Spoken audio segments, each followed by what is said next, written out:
Почна активностите за реконструкција на 1 километар од коловозот и на тротоарот од улицата Роза Петрова.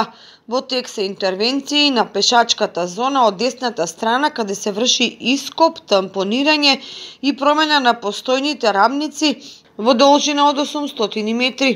Според Драги Илиев, раководител на одделението за уредување на градежно земјиште во општина Кочани, работите ќе продолжат со гребење на асфалтот од вкрстувањето на улицата Роза Петрова со Ристо Симеонов до спојот со улицата Страшвар Бапче во близина на општа болница.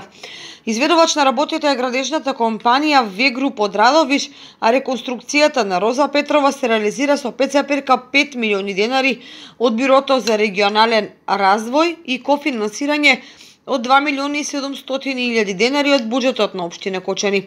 Роза Петрова е една од најфреквентните улици во Кочани, која поврзува дел од неколку големи населби во градот: Текешински лозија, Драчеви, Калиманова глава и Валок. Изградбата на неколку нови колективни објекти за домување дополнително го зголеми незиното сообраќајно значење, а таа е една од комуникацијските врски на западниот влез на Кочани со туристичкиот локалитет Пониква. Со реконструкцијата ќе се поправат оштетувањата и ќе се подобри сообраќајната сигурност на овој дел од градот.